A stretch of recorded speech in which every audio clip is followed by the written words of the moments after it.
Good morning, my dear students. Today's session we are going to learn Geography Chapter 1, the Earth, our living planet. You know that we all are living on the Earth. Yes or no? Yes.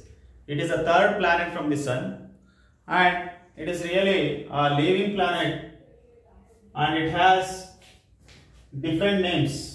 Okay, so that it is called blue planet, watery planet, living planet, unique planet, and there should be some reason why we have to call watery planet, blue planet, and unique planet. Because why it is called blue planet? Because it is about 78% is the land. I mean the 78% of the earth is covered by water. That's why it is called blue planet.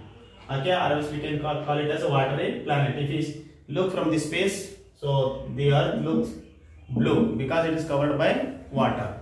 Okay, and watery planet, of course, water is available sufficiently. Okay, and living planet. So, earth is the home for all the living things, including humans, animals, and plants. Okay, why? And also it is the earth has sufficient temperature which supports to the life. Okay, gases, atmosphere, water. Okay, which makes life easy or possible. So that's why we can call it as living planet.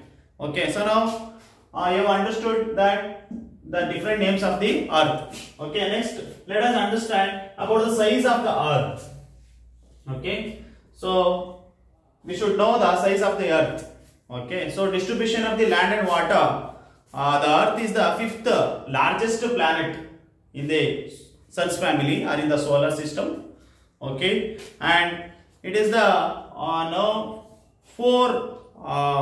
we can say that it is 4 times greater than the moon. I mean that much large size the earth has. Okay, now let us understand about the geographical area of the earth. So it is total geographical area of the earth is 510 million square kilometer. Okay, geographically. Okay, and 361 million square kilometer it contain water. Okay, and 149 million square kilometer is land. Okay, so we can understand that through that. So it is watery planet. About 70.78% is covered by water, and land is less, that is 29.22% if we take it approximately based on the percentage. Okay, so that is the total size of the earth. Okay, so 510 million square kilometer, and we can also understand that the distribution of the land and water ratio is 1.2. Okay, 1:2. Okay, 1:2.43. Okay, we can say that is the ratio. Okay, so now let us understand the shape of the earth. Okay, so the shape of the earth, you can look at the globe. The shape of the earth is spherical, or we can say it is geode. Okay, and we can see near the poles. Okay, so this is north pole, this is south pole. Okay, in this pole we can see at the top it is a flat. Okay, and flat is top. Okay, bottom and upper side, especially north and south pole, if we look into it, so we can see flat, it is flattened. Okay, whereas in the middle we can see where it is bulged. Okay, if we touch the globe and you could understand, okay, where it is bulged or where it is flattened. Okay, so near the poles it is flat, and in the equator, near the equator, or we can see in the center it is bulged. Okay, so that is the understanding of the understanding the shape of the earth. So that's why we can say that the shape of the earth is in spherical, or we can say that it is in geode. Okay, so next let us understand about the about the earth equator. I mean equator, that is you know that the earth has total 4 hemispheres. Okay, in that we can see normally northern hemisphere and the southern hemisphere, eastern hemisphere and western hemisphere. So now when we take northern hemisphere and southern hemisphere, we can see that the land and water bodies are unevenly distributed. Where in the northern hemisphere we can see, so total 60% of land and 40% of water is there. So that's why this northern hemisphere is known as land hemisphere. Okay, but whereas you come to the southern hemisphere, it is just opposite. We can say that say 81% is water and 19% is land. So that's why it is known as water hemisphere. Okay, so hemisphere where the equator is divided equally into two parts.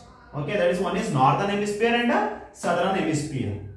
Okay, have you understood? And next one is we can also understand about the circumference, the earth's circumference. Look into this picture. You can see an imaginary line which is drawn from east to west. This is called equator lines. Okay, east to west.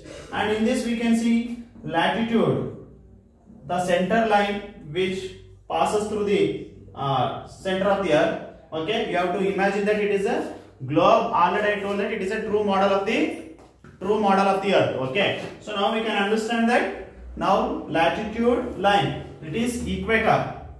So that these are called latitudinal lines. So in this, through this equator we can understand that. So the circumference of the earth in the equator, near the equator, it is total 12,756 kilometer. I mean this distance is 12,756 kilometer. And if you move to the poles, near North Pole and the South Pole, so okay, the total distance near the poles are 12,714 kilometer. It means we could see some difference. Okay, so that is total 42 kilometers difference is there. So through that we can understand, yes, in the center the earth is bulged. At the same time we can see near the poles it is flattened. Okay, so we could see the difference in the kilometers. And at the same time when we take the earth circumference near the equator, we can see total 40,076 kilometer.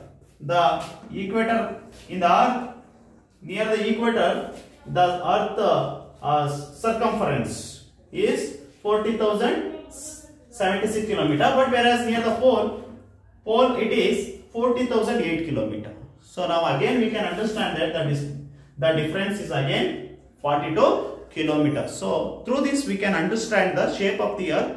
So how can I understand after the measurement? In the middle 0 degree equator to the up to pole. We can understand the difference between pole distance of poles as well as near the equator. And of course you know that the earth contains land and water bodies. Okay, it is unevenly distributed. Already I have explained about that. Northern hemisphere and southern hemisphere, why it is called water hemisphere as well as land hemisphere. So now let us also understand about the water bodies and the land bodies. Okay, so the earth actually it has a total, the earth has 7 continents. Okay, 7 continents: Asia, Europe, Antarctica, North America, South America, then Europe, okay, Australia. So like that it has 7 continents, okay, where Asia is the biggest continent and Australia is the smallest continent. And at the same time water bodies, if you take, there are now 4 important, we can say that big oceans. So they are Indian Ocean, Pacific Ocean, Arctic Ocean and Atlantic Oceans. So they are now very big water bodies. We can say that Pacific Ocean is one of the largest and deepest ocean in the world. Okay, it is one of the largest ocean. And whereas Arctic Ocean, we can say that Arctic Ocean is the smallest ocean. Okay, comparatively to the water bodies. Okay, so do you have any doubt regarding this? No doubt. Now let us understand about the latitude and the longitude lines. Okay, latitude and longitude lines. Already I told you what is longitude and latitude and longitude. An imaginary line which is drawn from east to west. This is known as latitude lines. Okay. An imaginary line which is drawn from north to south. Okay, north to south. This is known as, now we can understand, this is known as longitude lines. Okay, so this is longitude line, an imaginary line which has semicircles. Okay, so which forms semicircles north to south. This is longitude line, longitudinal lines. Okay, so this is latitudinal lines. So how it is very important, longitude and latitude lines. Okay, so now the earth is in spherical time, it is very difficult to locate the places, right? So direction, and it is very difficult to calculate.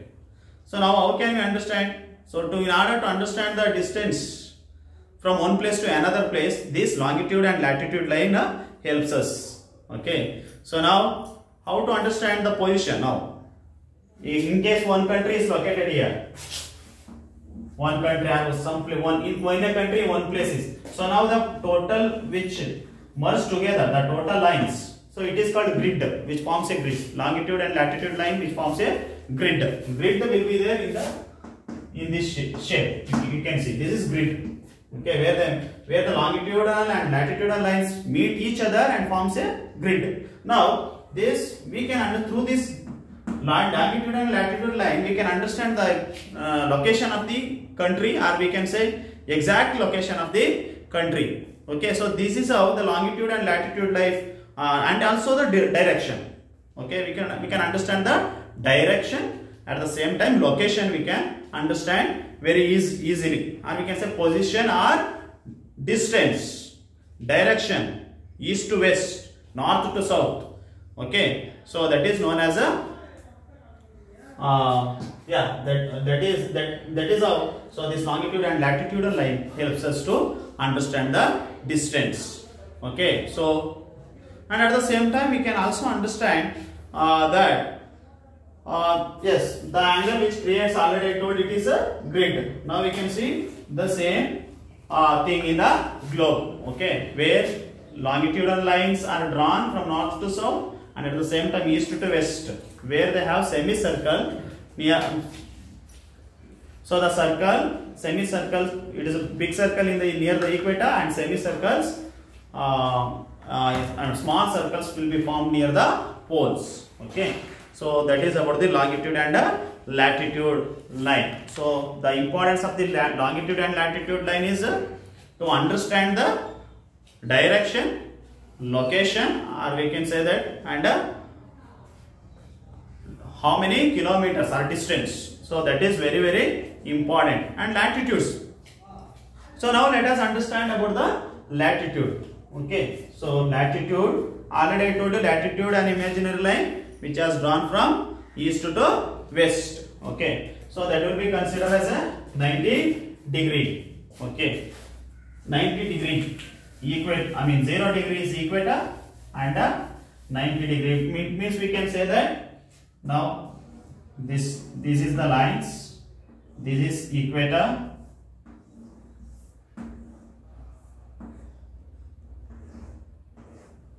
okay, so this is equator lines. Okay, so now from, if we take it, if we divide it, it is 90, I mean 0 degree, and here in the center if we take it is 90 degree. Okay, so now we can say that 90 degree up to here it is half. Okay, total 90 degree and 90 degree. Okay, so we can say that if we divide, this is 90 degree, this is 90 degree. So total we have 180 grid lines. Okay, and at the same time we can understand 90 degree north and south point. Okay, upper side. Okay, that is north pole and south pole. Okay, north and south. And in that we can see that it is including equator, it has a total 181, including equator it has 181 latitudinal lines, or we can latitudinal lines. Now let us understand about this.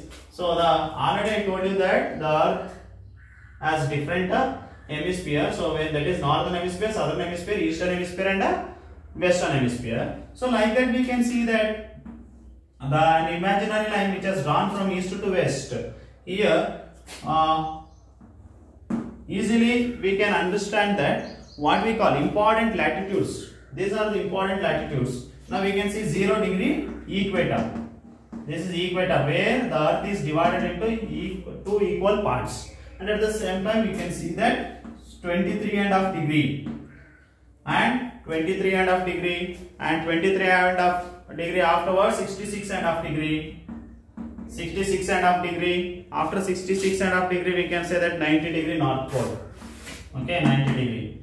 Okay, so now based on the temperature also the Earth is divided into different temperate zones. Okay, so that is one is we can say that it is near the equator, 0 degree, between 0 degree to 5 degree we can say that it is a hot zone.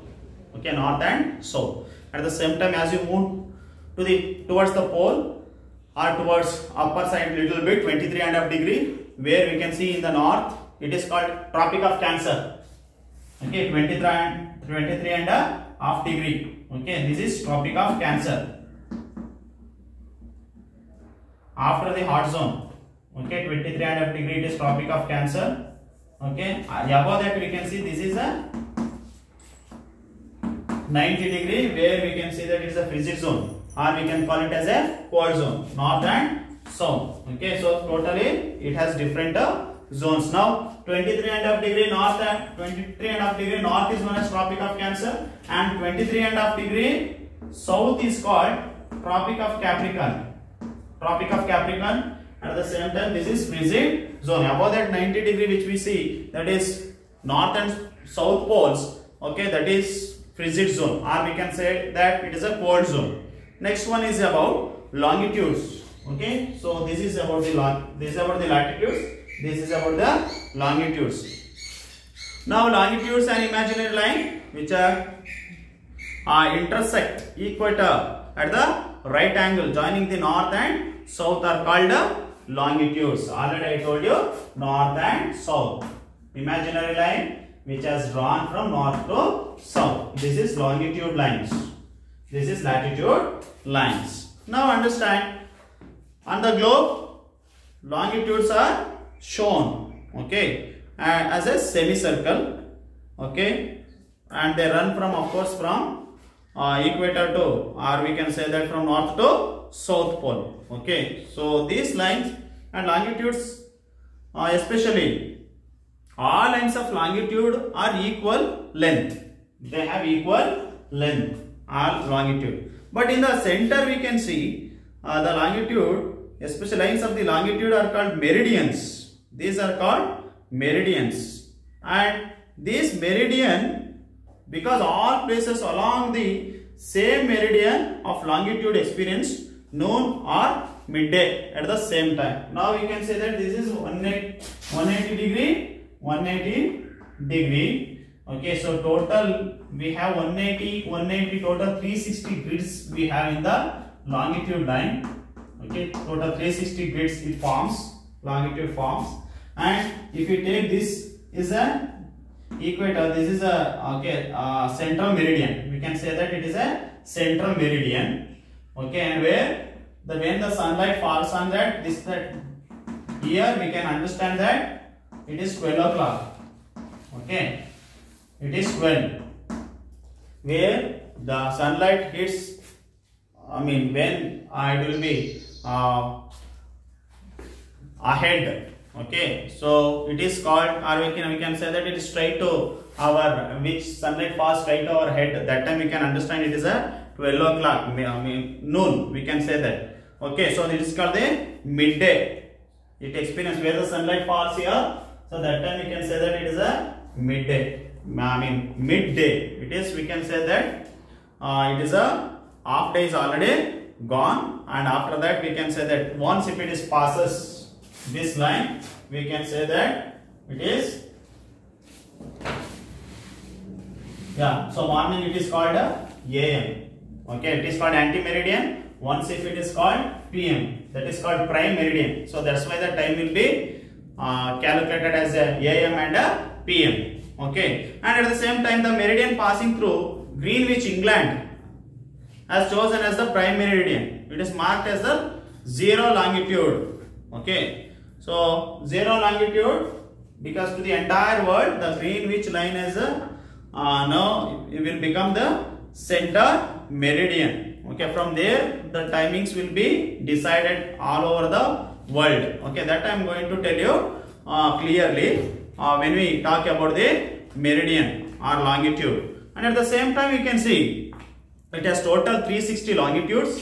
At the same time the zones between prime meridian 180 degree east longitude is called eastern hemisphere. Okay, 180 degree east, this is 180 degree east, eastern hemisphere. Okay, 180 degree west, western hemisphere. So like that the distance between two consecutive longitudes decrease gradually with the distance from the equator. Okay, already I told you the distance decreases gradually if you move from east to west. So the gradually, so the distance reduces. This is because of meridians of longitude converge at two poles. Okay, so now we can understand that. So here the distance become less. Latitudinal lines, we can through this we can understand as we move towards to the poles, north poles as well as south poles. So we can understand that the distance will become very, it will be reduced. But whereas in the center it is more. And at the same time here also we can see to the longitude as they move to the towards the east and west, so the distance will be reduced. Okay, so now let us understand about the longitude and time. How to understand the longitude and time in the next class. Okay, thank you.